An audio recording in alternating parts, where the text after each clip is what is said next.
voller Pracht. Wackelpudding ruft, komm raus.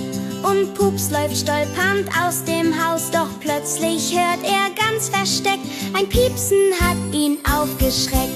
Pups, der sanfte Retter hier, hilft dem kleinen Igeltier, kuschelt sich an